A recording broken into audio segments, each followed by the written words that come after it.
That's one small step for man, one giant leap for mankind. Le 20 juillet 1969, un homme pose le pied sur la Lune. Des millions de personnes voient l'événement en direct sur Terre devant leur poste de télévision. Mais nous, ce qui nous intéresse, ce sont les photographies prises lors de cet exploit.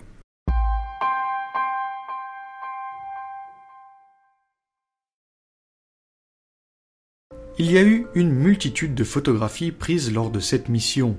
La mission Apollo 11 a embarqué diverses caméras et surtout 4 appareils photo Hasselblad avec des pellicules 70 mm. Un des appareils ainsi que 2 objectifs de 80 et 250 mm restèrent dans le module de commande avec Michael Collins qui prendra des photos en orbite autour de la Lune pendant que Neil et Buzz, eux, marchent sur le sol lunaire. Ils ont avec eux 2 appareils avec des optiques de 38 mm qui leur servent à prendre des photos dans leur vaisseau à l'intérieur et depuis les hublots. Et enfin, un Hasselblad EL avec une optique de 60 mm qui est monté sur un support à l'avant de la combinaison des astronautes pour prendre des photos lors des sorties sur la Lune. Ces photos sont d'ailleurs reconnaissables aux petites croix visibles sur l'image qui servent à mesurer la distance angulaire. Mais quelle a été la toute première photographie faite par un homme les pieds posés sur la surface de la Lune ? C'est Neil Armstrong qui va prendre cette première photo, et cette photo c'est celle d'un sac poubelle. Ce sac est un Jettison bag que l'on peut traduire par sac de largage et qui n'est rien d'autre en réalité qu'un sac rempli de déchets. Et quand je parle de déchets, je parle évidemment d'objets inutiles, mais aussi de déchets humains. Ça fait 4 jours qu'ils sont dans l'espace, sans douche et sans toilette, et sans avoir la possibilité d'ouvrir une fenêtre pour aérer.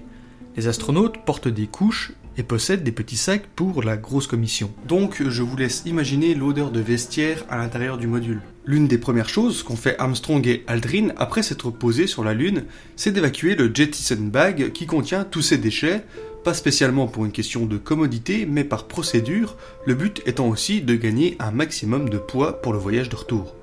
Le sac a été évacué par la porte et placé sous le module par la suite, et il sera immortalisé par Neil Armstrong sur la toute première photo faite par un homme les pieds sur le sol lunaire.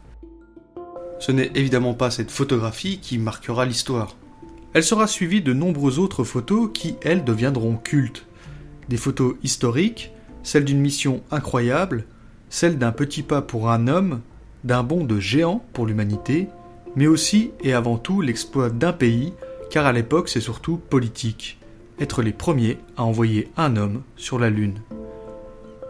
D'ailleurs, sur cette photographie, sans doute la plus célèbre et la plus utilisée pour illustrer l'exploit de cette mission, ce n'est pas Neil Armstrong que l'on voit, mais Buzz Aldrin, car prendre les photos, c'était une partie de la mission de Neil Armstrong. Il n'y a en réalité qu'une seule photographie de Neil marchant sur la surface, c'est quand il a confié quelques instants l'appareil à Buzz.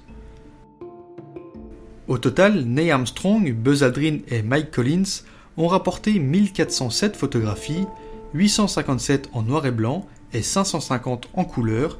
Elles sont toutes consultables et en libre accès. Et pour la petite histoire, les pellicules ont été ramenées, mais les appareils photo, eux, sont toujours là-haut. Encore une fois, pour gagner quelques kilos pour le voyage de retour.